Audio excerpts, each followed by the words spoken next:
आज का हमारा टॉपिक है वीर सावरकर। कल हमने पढ़ा था बंकिम चंद्र चटर्जी, जवाहरलाल नेहरू, लाला लाजपत राय, वो सब पढ़ दिए। आज हम तो ये पढ़ेंगे वीर सावरकर, और उसके आगे आप देखोगे तो इन्होंने हिंदू समाज की 7 भेड़िया किस किस को बताया था वो डिटेल से देखेंगे। कौन से मंदिर की स्थापना की थी, किस किस के अध्यक्ष बने थे, कौन कौन सी कब इनको किस जेल में रखा गया था, उस जेल का नाम क्या रखा गया, और गोवा मुक्ति दिवस इन्होंने सर्वप्रथम किन्होंने आवाज़ उठाई थी। भीमराव अंबेडकर के बारे में इन्होंने क्या कहा था, आगे हम पूरी डिटेल से देखेंगे। वीडी सावरकर जो स्कूल व्याख्या था, आरपीएससी राजस्थान में फर्स्ट ग्रेड एग्जाम है, से फर्स्ट ग्रेड का जीके पेपर है, उसके अंदर ये है राष्ट्रीय आंदोलन के नेता। उसके अंदर हमारा पार्ट नंबर 8 है, सब मैंने पढ़ाया हुआ है।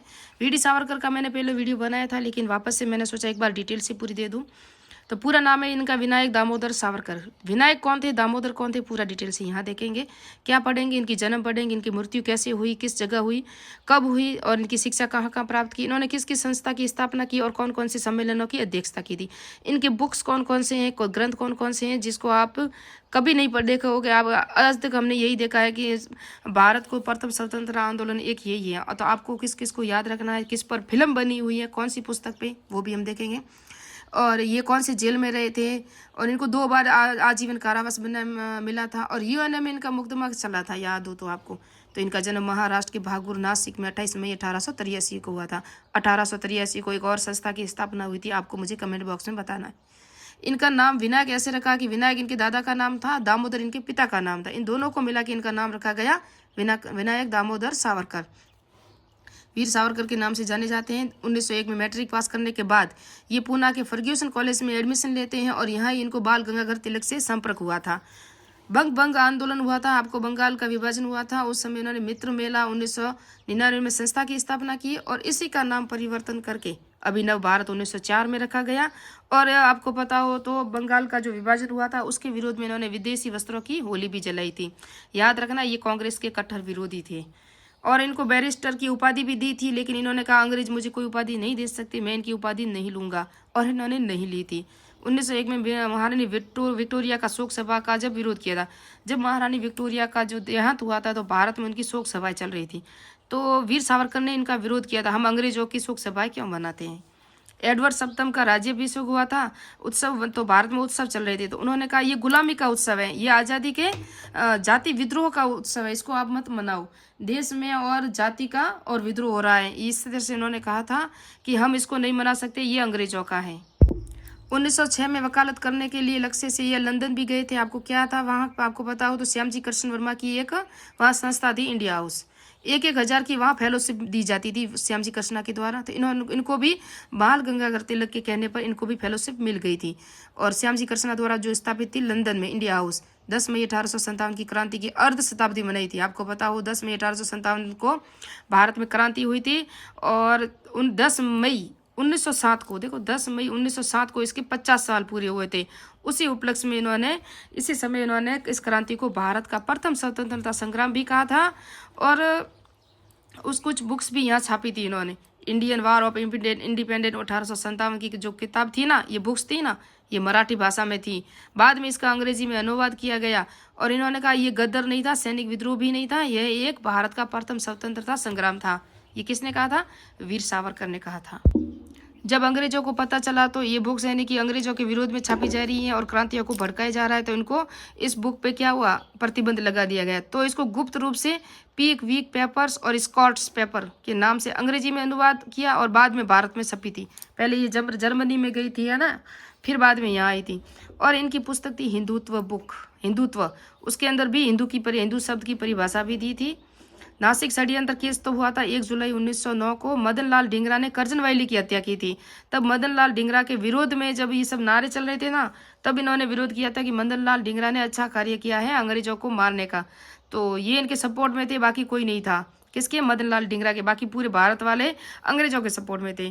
फिर नासिक षड्यंत्र केस हुआ था 7 अप्रैल 1911 को, वहाँ जैक्सन की हत्या हुई थी, और उसी के केस के दौरान इनको गिरफ्तार भी किया गया था। इन्होंने कहा इसमें वीर सावरकर का भी हाथ है। इस केस 8 जुलाई 1910 को जलयान से जो होता है ना, जहाज से इनको लाया जा रहा था, तो ये समुद्र में कूद गए। इन्होंने पहले अंग्रेजों का जो अत्याचार होता था ना, बहुत खतरनाक होता था। जेल में ले जाके उनको अंगुलियां काट दी जाती थी, उनको टॉर्चर किया जाता था, उनके साथ छेड़छाड़ की जाती थी। इसलिए उन्होंने सोचा कि मैं भाग जाऊंगा या यहाँ से बच निकलूंगा। लेकिन पता है आपको, जलयान में बहुत से सैनिक थे, वो समुद्र में सब कूद गए, उनको वापस से पकड़ लिया गया। इनको जिस जहाज से लाया जाया था उसका नाम था SS मौर्य के नाम से था। याद रखना, ये परीक्षा में पूछा गया है। 1911 से 1924 में सावरकर को सेलुलर जेल में रखा गया और उन्हें रत्नगिरी में नजरबंद भी किया गया था, क्योंकि रत्नगिरी में जब आपको पता हो तो प्लेग फैल गया था, तो उनको रिहा करके रत्नगिरी में लाया गया था और कहा था कि आप नजरबंद रहोगे, किसी की नज़र में नहीं आओगे या क्रांतिकारी गतिविधियों में भाग नहीं लोगे। सेलुलर जेल अंडमान निकोबार में, जहाँ उनकी मूर्ति भी बनी हुई है वर्तमान में। 1937 में ये जेल से रिहा हो गए थे। किन के सहयोग से हुए थे वो आगे मैं बताऊंगी। 1937 में हिंदू महासभा के अध्यक्ष भी रहे थे। 1938 में हिंदू पार्टी की स्थापना की थी। तो ये हिंदू सभा के कितनी बार अध्यक्ष रहे थे वो आगे हम देखेंगे। भारत छोड़ो आंदोलन का विरोध किया और उन्होंने भारत छोड़ो सेना इनका नाम रखो, और ये गलत है, इन्होंने कहा था। अंग्रेजी, ये गांधी जी के खिलाफ ही थे। भारत विभाजन का बहुत विरोध किया था और यहीं से यहीं से ये कांग्रेस के कट्टर विरोधी भी बन गए थे। क्योंकि भारत का विभाजन क्यों किया था? उन्होंने कहा था हमें भारत एक चाहिए, अखंड भारत चाहिए। अंडमान निकोबार हवाई अड्डा था, उसका नाम पोर्ट ब्लेयर रखा गया। पोर्ट ब्लेयर था पहले, अब इसका नाम वीर सावरकर हवाई अड्डा है। इनका नाम परिवर्तन किया गया है, वीर सावरकर के नाम पर रखा गया है। एकमात्र भारतीय इनका केस UN में चला। अंतर्राष्ट्रीय न्यायालय का मुख्यालय कहाँ है? हेग, नीदरलैंड में है, और वहाँ चला था। इनको भी यहाँ भी जीत मिली थी। कांग्रेस ने भी इन पर केस चलाया था और गांधी जी के जो हत्या के आरोप में दोनों केस जीत गए थे, और बाद में सरकार ने इनसे माफी भी मांग ली थी। इनको एक जीवन में 2 कारावास मिले थे। महान राष्ट्रीय नेता की मृत्यु कैसे हुई वो देखेंगे।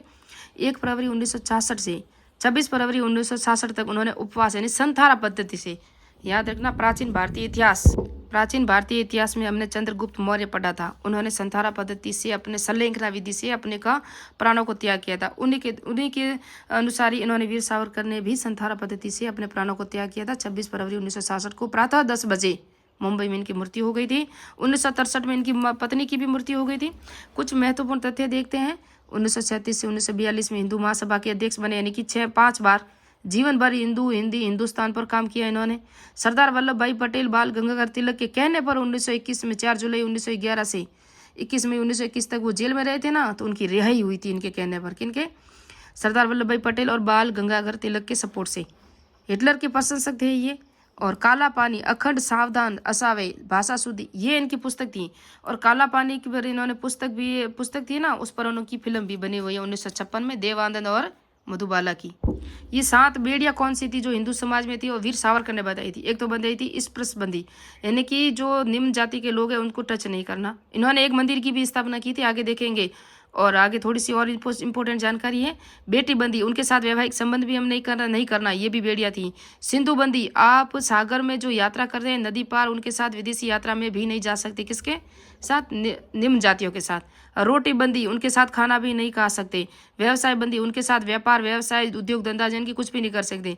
वेदोक्त बंदी, वेदों का उच्चारण भी इनके साथ कर नहीं सकते। शुद्ध बंदी, जो निम्न जाति के लोग हैं उनको वापस से हिंदू नहीं बनाया जा सकता या उस जाति में नहीं लाया जा सकता। मुंबई के पतित पावन मंदिर का भी स्थापना की थी 1931 में, और ये स्पृश मंदिर था, यानी कि निम्न जातियों के लिए था। और निम्न जाति का पुजारी होता है ना, पहली बार किसी पढ़े लिखे व्यक्ति ने इस मंदिर का पुजारी निम्न जाति का रखा था। उसे कहते हैं स्पृश, यानी कि निम्न जाति का लोग या दलित पुजारी था। यहाँ विरोध भी हुआ था, लेकिन इन्होंने निम्न जाति को उच्च उठाने के लिए भी सपोर्ट किया था। बांग्ला, मराठी और गुरुमुखी पर भी जोर दिया था।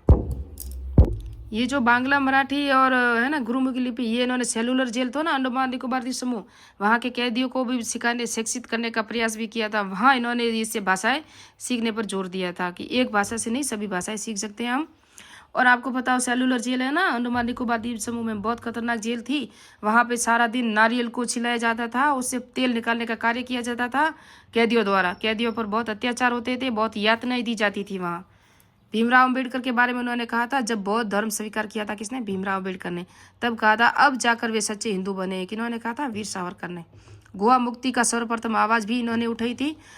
25 फरवरी 1931 को अस्पृश्यता उन्मूलन सम्मेलन की अध्यक्षता भी इन्होंने की थी। और 1938 में मराठी सम्मेलन की भी अध्यक्षता की थी और हिंदू महासभा की भी अध्यक्षता की थी।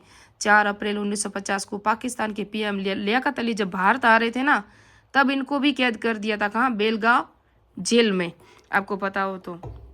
पुणे की जेल में इनको पहले कैद किया था, जो वेलूर जेल थी वहाँ, और ये है बेलगांव जेल जो कर्नाटक में। और इस तरह से ये सब था। आज पता है आपको कितनी 15 फरवरी या 15 फरवरी, वैलेंटाइन डे कल था।